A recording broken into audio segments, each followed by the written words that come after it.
Assalamualaikum warahmatullahi wabarakatuh. Hari ini kita akan belajar tentang ini. Jadi mengenal titik, garis, bidang, dan lingkaran. Jadi materi ini sebenarnya sudah diajarkan di Matematika 3. Sengaja saya ulang lagi supaya nanti ada kesamaan satu teori, kemudian pemahaman tentang ini sebelum kita masuk ke geometri yang tingkatannya lebih lanjut. Nah, adapun yang pertama ini akan saya kenalkan adalah dengan beberapa pendefinisian. Yang pertama ini tentang geometri. Jadi geometri ini awalnya itu dari Yunani ya, dari kata geos, yang kedua metros. Geos itu bumi, sedangkan metros itu ukuran. Jadi kalau di kasarannya itu geometri itu adalah mengukur kejadian yang ada di bumi. Salah satunya itu berupa bangun-bangun atau benda-benda yang ada di bumi.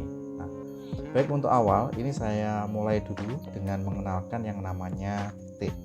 Titik itu bahasa Inggrisnya point. Kenapa pakai bahasa Inggris? Karena ini buku literatur saya itu punyanya Barnett, mungkin juga dipakai oleh dosen yang lain. Bentuknya kurang lebih seperti ini. Jadi ada yang namanya point atau titik. Nah, nanti bisa saya upload di GC ini kalau mau. Nah, baik, saya mulai dulu ya. Titik itu di dalam geometri digambarkan bentuknya seperti ini. Nah, tetapi kalau didefinisikan, titik ini tidak merupakan suatu nokta hitam ya, kayak truk. Nah, dia tidak punya panjang, tidak punya lebar, dan juga tidak punya ketebalan. Jadi tidak punya panjang, lebar, ketebalan. Walaupun di gambar ini kelihatan ada panjang, ada lebar, dan punya ketebalan. Tapi ini kalau dalam definisi geometri ya, titik itu titik, bentuknya ya nokta hitam. Saya membaca di beberapa buku ke depan itu titik itu cara menamainya atau memberikan nama biasanya itu menggunakan huruf kapital. Jadi misalkan titik A, saya beri nama A. Saya punya lagi di sini titik B. Jadi memberikan namanya itu kecenderungannya yang biasanya menggunakan huruf kapital atau huruf besar. Kalau saya pakai huruf kecil bagaimana Pak? Ya enggak masalah.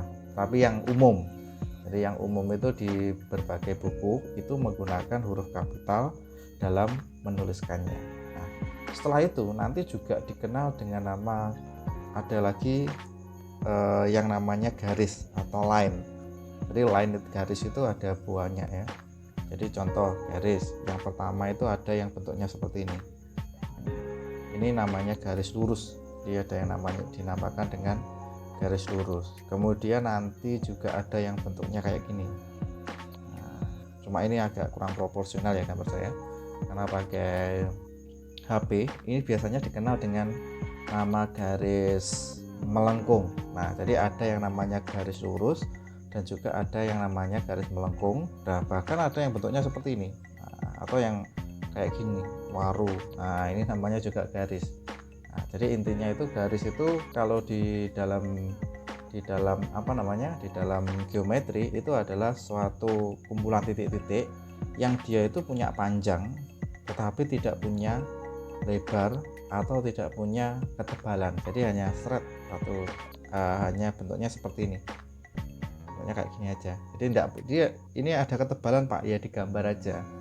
Tapi sejatinya garis itu tidak punya ketebalan, juga tidak punya hanya punya panjang tapi tidak punya lebar dan juga tidak punya ketebalan. Itu yang namanya dengan garis. Nah, garis ini nanti bentuknya di geometri itu ada berbagai macam. Jadi ada macam-macam garis. Yang pertama, ini secara umum garis itu digambarkan bentuknya seperti ini. Misal ini ada titik. Saya beri nama, ini ada dua titik kayak gini. Ini saya beri nama yang pertama titik A, yang kedua saya beri nama titik B. Maka garisnya itu bentuknya seperti ini. Aduh, melenceng ya. Saya unduh. Nah, jadi ada titik A, ada titik B. Kemudian di sini ada, saya buatkan gambar garis. Pura-puranya ini garis lurus ya. Nah, ini pura-puranya garis lurus. Ini saya beri panah. Artinya itu garis itu terus memanjang. Ya, ini namanya garis. Jadi dia panjangnya sampai kapan Pak? Ya sampai terus, berjalan terus. Nah, bentuk ini namanya garis. terkadang garis ini, bagaimana kalau kita menuliskan bentuk garis ini? Cara menuliskannya sebagai berikut. O, garis yang melewati A dan B, kemudian kiri kanannya terus memanjang. Cara menuliskannya dengan cara seperti ini. Kita tulis A, B. Nah, ini ada panahnya, itu adanya sini, namanya garis. Kita mengatakan ini oh garis AB, artinya garis yang melewati titik AB. Nah, kadang juga ada garis yang bentuknya seperti ini.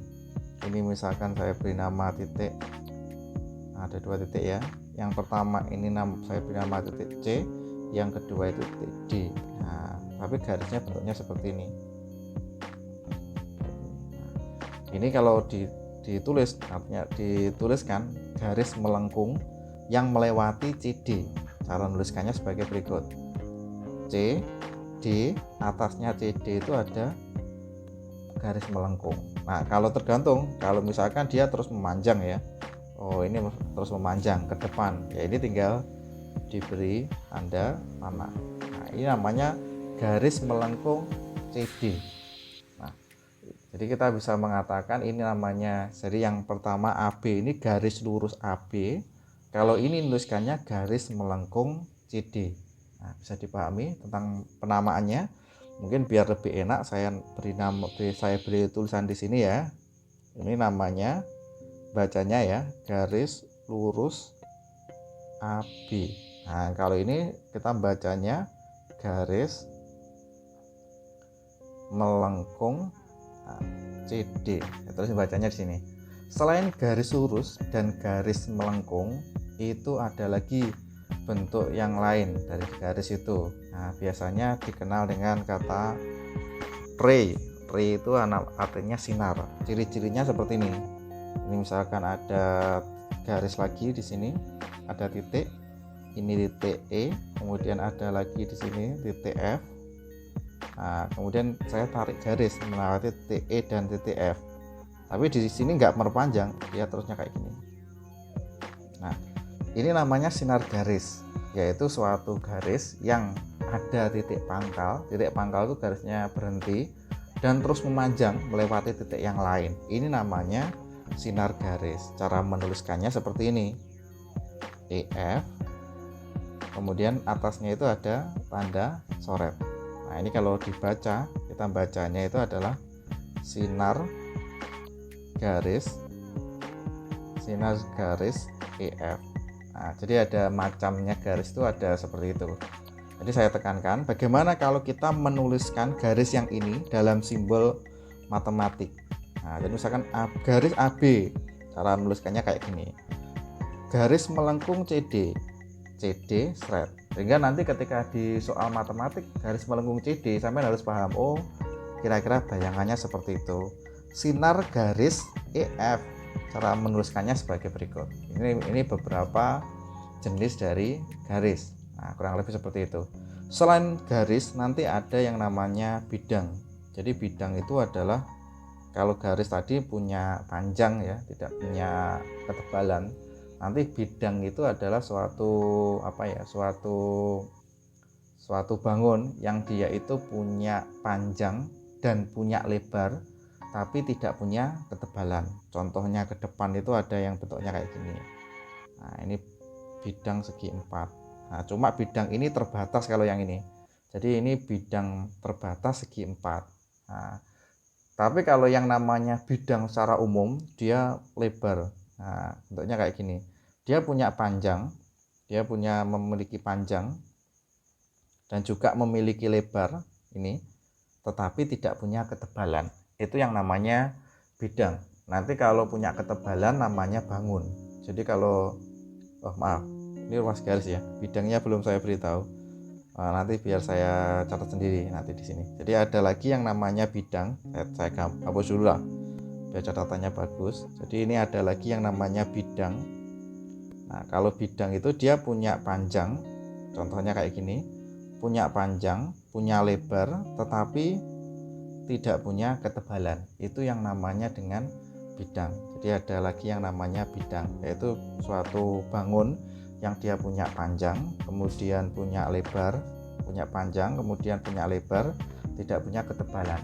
Nanti ke depan ada yang namanya bangun, dia punya ketebalan, punya panjang, punya lebar, punya tebal, itu namanya bangun. Jadi saat ini belum kita bahas, kita fokus ke bangun datar terlebih dahulu atau yang namanya bidang.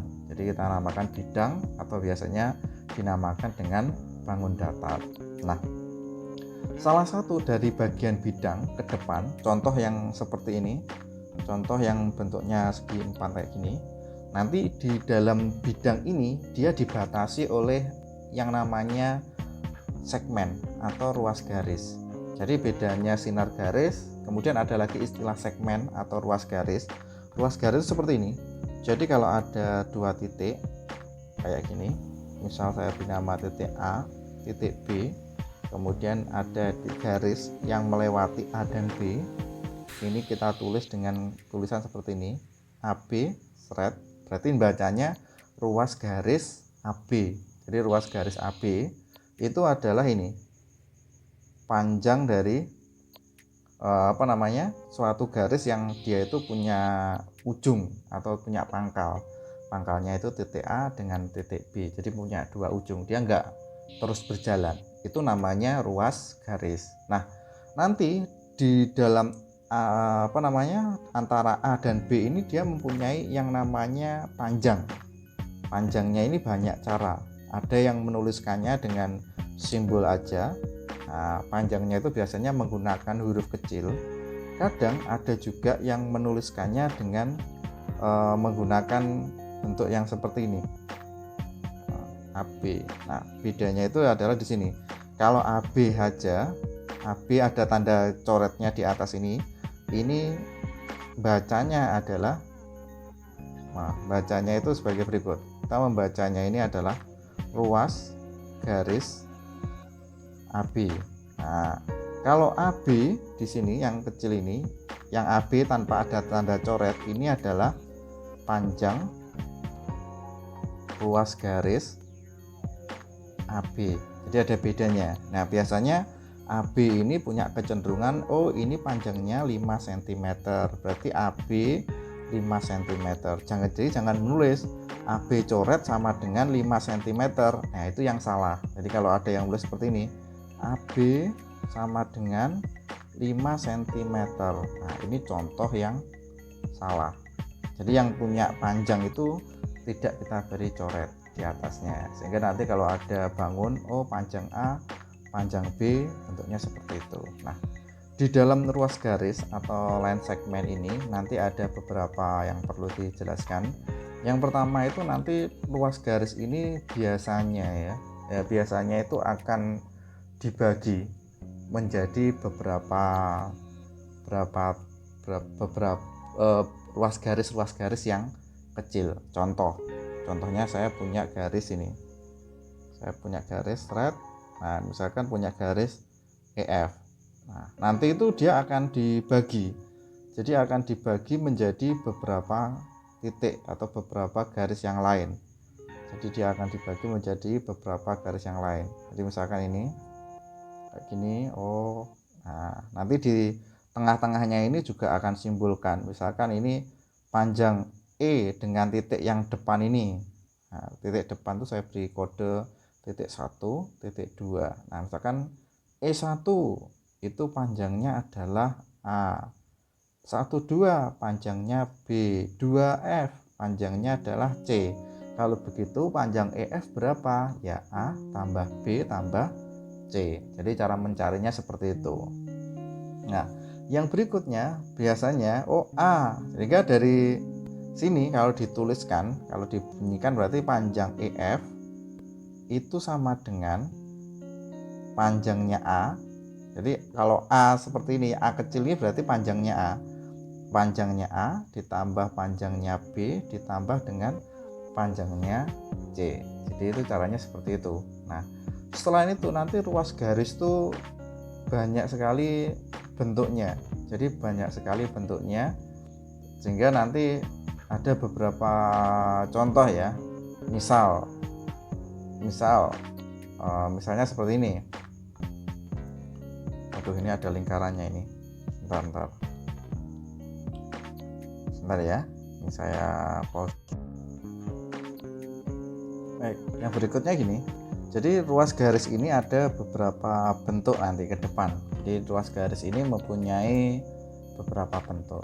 Yang pertama nanti ada beberapa istilah dalam ruas garis itu. Jadi istilah pertama itu adalah titik bagi titik bagi ya, titik tengah. Jadi titik tengah ruas garis. Jadi ada istilah titik tengah ruas garis. Caranya seperti ini. Misal ada garis kayak gini. Ya kita beri nama lah titiknya ini. Jadi ada titik A, kemudian ini titik B. Nah, di sini ada tengah-tengahnya itu ada titik di sini. Jadi kalau membagi dua, ini biasanya saya berikan tanda. Berarti membagi dua sama panjang. Saya beri nama ini titik M. Nah, maka titik M ini namanya titik tengah ruas garis AB. Jadi cara membacanya M. M ini merupakan titik tengah ruas garis AB. Bisa dipahami? Nah, selain titik tengah, nanti juga ada dari ruas garis itu ada jenis yang kedua. Jadi tidak hanya titik yang bisa membagi, tapi juga ada garis membagi atau biasanya dikenal dengan nama bisek. Jadi ada garis bagi ruas garis, atau dia dikenal dengan nama namanya biasanya ini bisect line, bisect segment, bisect the segment, bahasa Inggrisnya gitu. Atau kalau di saya Indonesiakan ya, garis bagi ruas garis. Jadi ada garis bagi suatu ruas garis. Contoh, gambarnya kayak gimana Pak? Garis bagi suatu ruas garis. Gambarnya seperti ini. Saya punya garis lagi, namanya sama aja ya. Ini misalkan saya beri nama ini A, ini B, titik tengahnya itu ada di sini. Jadi dia titik tengah membagi AB itu menjadi dua bagian yang sama panjang. Kemudian di sini ada garisnya itu letaknya di sini. Nah, maka ini saya beri nama. Kalau garis itu boleh memberi nama AB seperti itu boleh.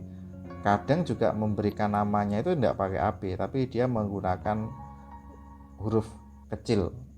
Sehingga kenapa kok huruf kecil itu tidak digunakan titik? Kadang huruf kecil itu digunakan untuk menyimbolkan nama garis, kadang digunakan untuk panjang suatu ruas garis. Jadi itu alasan kenapa kok titik itu menggunakan huruf kapital. Nah, sebut saja ini namanya garis L yang membagi AB di titik M. Jadi kita mengatakan L itu adalah bisektor garis.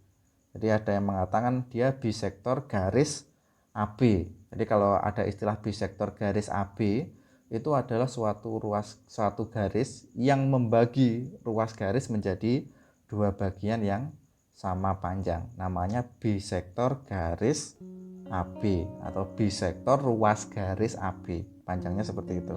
Nah, selain itu juga nanti ada istilah itu yang kita kenal. Jadi ada istilah itu yang kita kenal itu dengan istilah ini, segaris atau kolinier.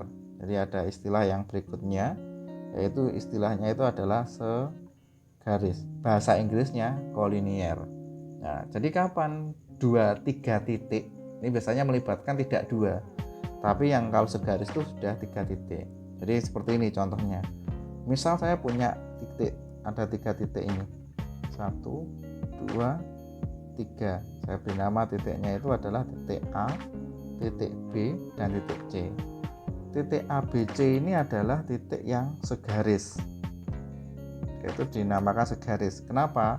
Karena 3 titik ini berada pada garis yang sama atau namanya kolinier. Jadi mengatakan dia itu segaris atau tidak itu dengan cara digambar. Apakah ABC itu segaris? Nanti kalau membuktikannya gimana? Misalkan ABC dia itu dikatakan segaris. Jadi cara membuktikannya itu adalah gini, panjangnya AB ditambah dengan panjangnya BC itu harus sama dengan AC.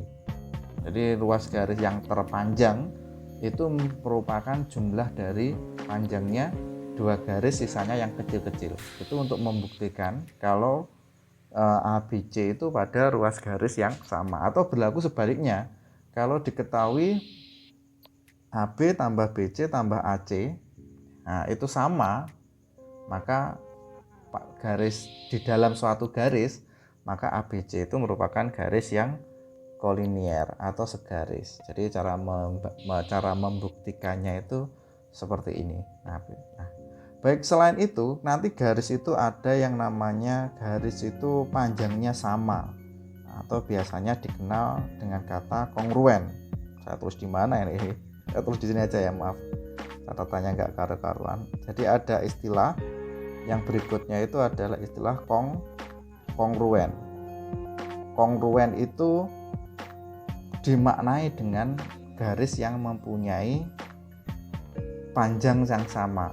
Panjang yang sama itu belum tentu bentuknya sama.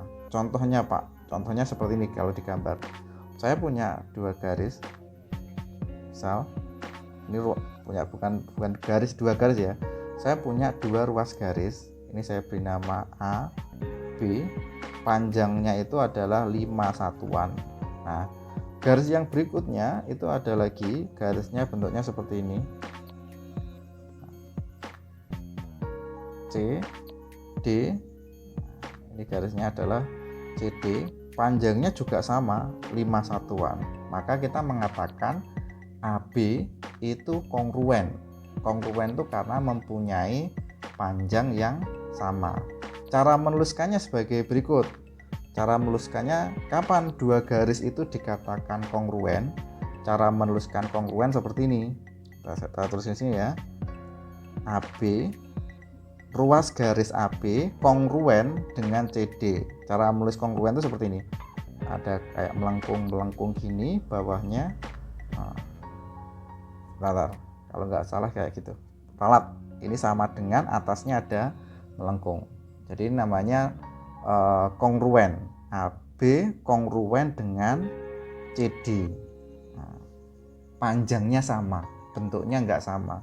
Nah, kalau diketahui AB itu kongruen dengan CD, akibatnya apa? Jadi kalau ditulis bawahnya, kalau dalam bentuk pernyataan, diketahui AB kongruen dengan CD, maka panjangnya AB, enggak boleh ada coretnya ya, panjangnya AB sama dengan CD. Nah, oleh karena itu tolong diperhatikan cara menuliskannya.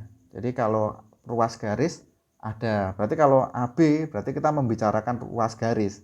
Tapi ketika nggak ada tanda coret di atasnya, kita membicarakan tentang panjangnya. Sehingga oleh karena itu dalam menuliskan tanda itu pelaku atau pembelajar itu harus jelas kapan memakai tanda coret, kapan tidak menggunakan tanda coret. Nah, minggu depan saya akan membahas tentang sudut, tapi sebelum membahas tentang sudut saya kenalkan ini ada yang namanya lingkaran. Jadi lingkaran itu punya beberapa nama. Nah, AC, ruas garis AC itu dikenal dengan istilah diameter. Jadi AC itu dikenal dengan diameter. O ini adalah sudut dari lingkaran. Paham dari sini? Terus kemudian kalau OA itu dikenal dengan bahasa Inggrisnya radius, tapi kalau di Indonesia kan kita biasanya memberi nama jari-jari.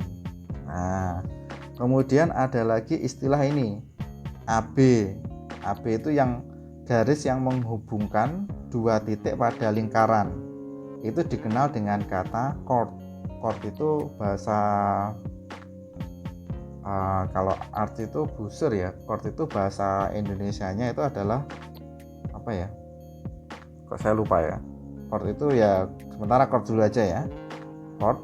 Nah, kalau yang ARC yang ini, yang bentuknya yang melengkung ini, arch AB itu dikenal arch. Arch itu bahasa Inggrisnya adalah busur. Nah, busur AB. Oh, chord, saya tahu. Chord itu kalau di Indonesia kan di buku anak MI, chord itu dikenal dengan nama ini, tali busur. Jadi chord itu dikenal dengan tali busur. Jadi chord itu yang ini. Chord itu garis yang ini, AB ini namanya chord. Kalau ini namanya tali busur. Nah, kalau ini AC ini, luas yang ini, nah, atau tali busur yang ini, nah, ini dikenal dengan kata semicircle. Tapi kalau di Indonesia kan ya separuh, semi itu separuh ya, separuh lingkaran. Jadi ini beberapa hal yang terkait dengan beberapa istilah yang nanti akan kita gunakan dalam geometri. Jadi saya tekankan, yang pertama dalam pembelajaran ini saya sudah menekankan ada yang namanya titik. Jadi titik itu adalah suatu nokta hitam. Cara menuliskan titik itu dengan menggunakan huruf kapital. Kemudian ada lagi yang namanya garis, bentuknya seperti ini. Garis itu adalah kumpulan titik-titik yang dia itu hanya punya panjang, tidak punya lebar dan tidak punya ketebalan. Nanti macam-macam garis, ada yang namanya garis lurus. Jadi ada yang namanya garis lurus. Cara menuliskannya seperti ini, AB straight, ada kiri kanan panah. Oh, garis lurus AB. Kemudian ada lagi garis melengkung. Garis melengkung saya beri nama garis melengkung CD. Cara menuliskannya CD, atasnya ada tanda lengkung. Nah, kemudian ada sinar garis. Kalau sinar garis itu panahnya cuma searah. EF, berarti E itu sebagai pangkalnya, F itu lurusannya. Jadi yang perlu diingat itu. Nah, selain itu ada namanya bidang. Ke depan kita akan mengenal bidang dulu sebelum masuk ke bangun. Bidang itu adalah suatu suatu daerah yang dia itu punya panjang dan juga punya lebar tapi tidak punya ketebalan, namanya bidang. Nanti ke depan bidang itu akan dibatasi oleh beberapa garis atau dikenal dengan nama ruas garis atau dikenal dengan line segment. Ruas garis itu cara menuliskannya seperti ini.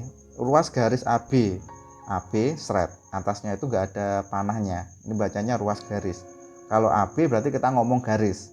Tapi kalau tanda coretnya enggak ada, berarti kita ngomong panjangnya garis AB. Jadi AB seperti ini. Langkahnya, caranya seperti itu. Nanti segmen itu akan dibagi menjadi beberapa hal. Contoh ini, titik tengah.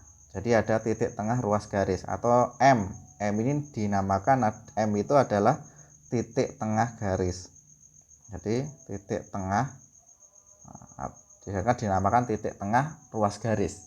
Nah, berarti ini M titik tengah ruas garis AB. Nah, caranya gini. Kemudian nanti ada lagi garis bagi ruas garis atau dinamakan bisektor ruas garis. Ini saya terus ini ya. L ini kalau bahasanya adalah bisektor ruas garis AB. Nah, bisektor AB berarti L itu membagi AB menjadi dua bagian yang sama panjang, namanya bisektor garis. Nah, nanti ada juga segaris dalam artian garisnya garis lurus. Nah, diketahui apakah ini cek garis lurus atau enggak, atau segaris atau enggak. Kalau ada 3 titik kok berlaku AB tambah BC sama dengan AC. Oh, garis itu mesti segaris dan kemungkinan garisnya itu berupa garis lurus. Kalau enggak lurus ini tidak berlaku. Nah, nanti ada garis yang kongruen. Jadi garis itu dikatakan kongruen kalau panjangnya sama. Jadi ruas garis AB kongruen dengan CD. Cara menuliskannya ini AB enggak sama dengan CD. Kata kongruen, cara menuliskannya dengan menggunakan bentuk yang seperti ini. AB kongruen dengan CD, yang artinya panjangnya AB sama dengan panjangnya CD. Jadi kalau tanda sama dengan itu identik dengan nilai atau value-nya. Kalau kongruen tuliskannya seperti ini. Nanti ada bangun yang kongruen juga menggunakan simbol tersebut. Nah, selain itu ada yang namanya lingkaran. Bagian-bagian lingkaran itu bisa dilihat diameter, jari-jari, tali busur, dan lain-lain. Dari beberapa pengertian ini kita akan mengkaji lebih lanjut tentang bangun-bangun geometri di pembahasan yang berikutnya. Mungkin seperti itu dari saya cukupkan. Wassalamualaikum warahmatullahi wabarakatuh.